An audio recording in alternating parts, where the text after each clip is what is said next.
At dawn on December 10th, 2025, around 5 to 6 a.m., in the Pokrovsk area, Donetsk, after many days of mine clearance, Russia opened a corridor, the only strip of ground considered safe, forcing mechanized vehicles to move straight along a marked axis.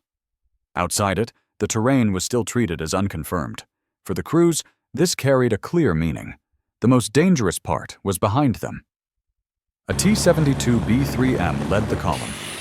BMP-3 vehicles followed closely, holding short intervals to avoid losing rhythm. Speed gradually increased on the clean road. There was no interdiction fire. Ahead was quiet, but the margin for reaction was shrinking with every 100 meters. On Ukrainian UAV screens, the column appeared clearly along a narrow axis between two tree lines. Artillery already had coordinates. Fire teams held their angles. FPV drones moved into holding positions. Ukraine did not open fire. They waited for the moment the column locked its own escape. The corridor was not a safe road. It was a place where speed was forced into constraint, turning the entire formation into a target. During the initial corridor opening phase, the outer approaches to Pokrovsk were not yet an axis of advance. They were a mine-clearing problem. A UR-77 blasted a breach roughly 80 to 90 meters long. A BMR-3M followed at under 5 kilometers per hour, rechecking every meter to confirm the ground could bear mechanized weight. Reflective stakes were planted 10 to 15 meters apart. They did more than mark safety. They locked choice. There was only one route. Outside the corridor lay unconfirmed ground. Engineers did not open multiple options. They defined the single path the formation could take without stopping. Terrain forced rhythm. The dirt road was less than 6 meters wide, with ditches and tree lines on both sides. Dispersion was impossible. Only straight movement remained. Deviating more than 1 to 2 meters meant an immediate halt for checks. One vehicle stopping for 20 to 30 seconds was enough to compress the spacing behind it to under 15 meters. That happened. At a section near the ditch edge, one vehicle braked to verify ground bearing. The formation was compressed in under half a minute. No damage, but the rhythm was cut. On a narrow axis, every stop propagated through the entire column. On the Ukrainian UAV feed, the corridor appeared as a bright axis less than 1 kilometer long. UAVs held rhythm, counted vehicles, and maintained track. Artillery had firing data. ATGM teams held angles. FPVs waited for the order. This was no longer an advanced route. It was a locked configuration. Russia believed danger lay in the mines. Ukraine placed danger as Russia began to accelerate. Several minutes after the Russian formation moved deep into the corridor, Ukraine began to fire. Not at the lead vehicle, not cutting the head of the column. They struck what mattered more, the exit. 155mm artillery fell behind the formation. The first salvo spread wide, forcing the rear vehicles to slow.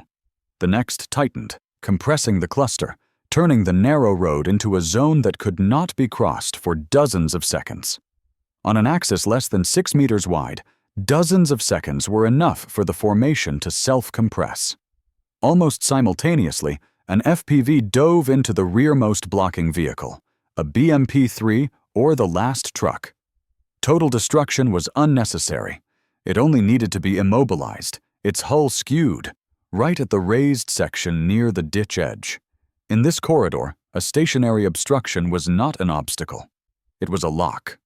From that moment, the corridor changed meaning. The head still carried forward inertia. The tail was hard blocked.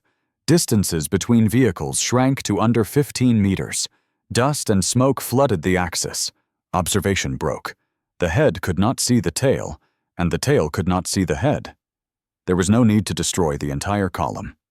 Lock the back door. The rest collapses on its own. The back door had already been locked in 3A, but the head of the Russian column still carried inertia. The remaining illusion was dangerous. Push just a little farther, and they would break free. On the map, this was a mine-cleared route, a clean road the engineers had just opened. In reality, it was a narrow passage forcing the entire column to move straight, with no bypass, no lateral escape, and no margin to correct mistakes once rhythm broke. Ukraine waited for precisely that moment. They did not fire to kill fast, but to force the entire column to stop at the worst possible point. Once the vehicles had compressed themselves because the rear was blocked, fire began cutting in from both sides. From the tree line on the left, a Stugna P flew low. The crew held the sight line, then the missile cut across the road and struck the flank of a T-72B3M, trying to squeeze through a section that had just narrowed. No large explosion was needed. A track or running gear failure was enough. The tank lurched to a stop right on the axis, a heavy obstruction, exactly where there was no room to bypass. Within 1 minute, reflex propagated along the narrow road. Spacing between vehicles shrank from 30 to 40 meters down to 15, then to only a few hull lengths. On the left was a ditch. On the right was ground not confirmed mine-free. There was no evasion angle. Braking was the only reflex, and every brake compressed the formation further, turning the vehicle behind into a shield for the one ahead. From the opposite tree line, a javelin arced upward and then plunged down. The crew did not see it coming on a flat trajectory because it fell from above. The strike landed on the roof of a BMP-3 in the middle of the column. The vehicle went dead and stalled on the axis. No violent fire was required to be effective. Losing mobility was enough. Another obstruction, another locked segment, another knot forcing the vehicles behind to pile up. This was a fire designed to turn a narrow road into a trap. When vehicles are forced to go straight, fire from the sides does not need to penetrate the thickest frontal armor. It only needs to cut into flanks and rear, the more vulnerable zones. The narrower the road, the worse the angles become, because those inside cannot change direction to take a better angle or escape the sight line. Every time one vehicle stalled, the entire formation behind immediately lost rhythm. Only then did 155mm artillery truly tighten the pattern. No more wide dispersal. Salvos were concentrated around the newly stuck vehicles to cut crossing attempts and keep the entire stretch frozen under observation. The rhythm was clear. Disperse to block, then concentrate to lock. Stop and you are locked. Move and there is nowhere to go. And when the ground shook continuously along the axis, crews no longer had time to calculate detours, because there were no detours. Russia deployed smoke to blind observation, but smoke only degraded ground-level visibility, while UAVs above still saw every stationary hotspot lined up below. The problem was not a lack of ammunition to return fire. The problem was not knowing where to fire.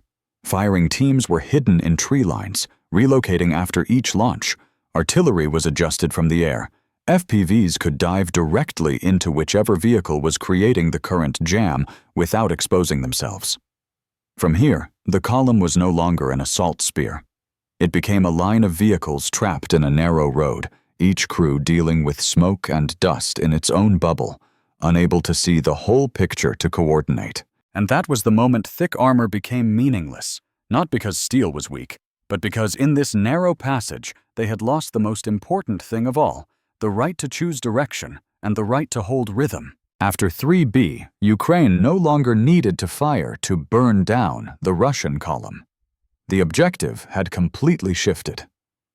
In a narrow passage forcing straight movement, burning vehicles were the only visible losses. What decided survival was recovery capacity. Whether a path could still be opened, whether obstructions could still be pulled off the axis, whether rhythm could still be restored. Once those capacities vanished, even minor damage became permanent. Ukraine, therefore, shifted its fire focus entirely. UAVs no longer prioritized hunting tanks at all costs. They searched for the vehicles that still gave the formation a chance to save itself.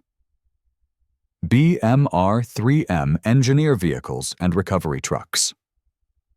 As long as a BMR-3M remained active, Russia could still quickly probe a shoulder to create a temporary bypass. As long as a recovery vehicle could reach the site, a T-72B3M with a broken track could still be dragged off the axis to reopen movement. Ukraine struck those vehicles directly because that was where rhythm could still be rescued. On the UAV feed, the picture changed rapidly. Hotspots that still twitched after 3B began freezing into clusters. Within the next few minutes, they linked into a long chain that no longer moved. Coordinates were continuously fed to gun lines. 155mm shells landed precisely around vehicles attempting to clear obstructions. A recovery vehicle that had just approached was forced to halt as salvos tightened along the axis. It could not advance, and it could not reverse out of the sight line. Immediately after, an FPV dove onto the vehicle standing skewed on its axis. No large explosion was needed. Losing mobility was enough. The engine cut. Systems froze. The rescue attempt ended on the spot. In a narrow passage, a disabled recovery vehicle is nearly as dangerous as a disabled tank because it eliminates the last remaining option for correction. From that point, the state of the Russian column changed decisively, from temporary jam to irreversible jam. One disabled vehicle became a fixed obstruction. 2 formed a wall across the axis. 3 turned the narrow passage into a dead stretch of road. Vehicles behind were forced to stand still behind those obstructions, and standing still meant continued observation, continued artillery calls, continued FPV selection of the next vehicle creating a new choke point. Over the next 10 to 15 minutes, every attempt to restore rhythm failed. Each time Russia tried to push another vehicle forward, artillery tightened along the axis. Each time a vehicle edged up to attempt a tow, UAVs held track and FPVs appeared. Rhythm was not restored. It was forced lower after each attempt. The narrow passage turned into a chain of consecutive locks, linked like chain links. Smoke remained thick. Dust still covered the axis. But the greatest threat no longer lay in explosions. It lay in the silence between salvos, when crews no longer had another option to try. Left was a ditch. The right was ground not confirmed mine-free. Behind was locked. Ahead was crossed by fire. In the middle, immobile vehicles stood in line, cutting the formation into segments unable to support each other. The battle did not end with one final large explosion. It ended when the column lost the ability to recover itself, when it could no longer open new paths, no longer pull obstructions off the axis, and no longer reclaim rhythm. Ukraine did not only fire at steel, they fired at what allows steel to survive on the modern battlefield: recovery capacity and the ability to regain choice.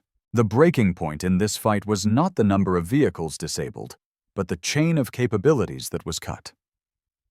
When the corridor had its back door locked, Russia not only lost an exit route, they lost the ability to hold rhythm. And when crossfire from both sides left several vehicles immobilized right on the axis, the problem was no longer return fire, but how do we clear the jam? Ukraine struck exactly where it needed to. Instead of focusing only on tanks, they targeted engineer vehicles and recovery trucks, the assets that allow a formation to correct mistakes. Once those assets were removed from operation, every disabled vehicle immediately became a fixed checkpoint, forcing the entire formation behind to stand still. From that moment on, every minute that passed drove the jam deeper. Russia's core mistake was treating mines as the main problem. In reality, rhythm and space were the decisive problem. The cleaner and more trusted a corridor is, the more it becomes mandatory.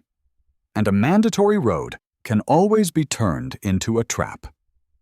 The operational level consequence was clear as well. A corridor that has been exploited will be remembered and watched by the opponent. The attack tempo is broken, forcing a recheck, slower movement, and time loss. Always the most expensive commodity in modern war. The biggest loss was not burning vehicles. The biggest loss was the choice being taken away. This ambush did not prove that tanks are obsolete. It proved something colder. In UAV artillery warfare, a narrow road does not get you forward faster. It puts you into a situation where options steadily disappear. When the enemy sees you from above, when artillery already has coordinates, when FPV drones are only waiting for the right choke point to dive, thick armor is only a necessary condition. It is not enough to protect a formation forced to run straight through a closed space. What decides the outcome, then, is not the thickness of steel, but the ability to keep rhythm, keep spacing, and most of all, keep the right to choose a route before the opponent can shut the door. And the remaining question, before any mechanized formation enters a similar narrow pass is, in the FPV era, what protects mechanized forces better, armor or rhythm?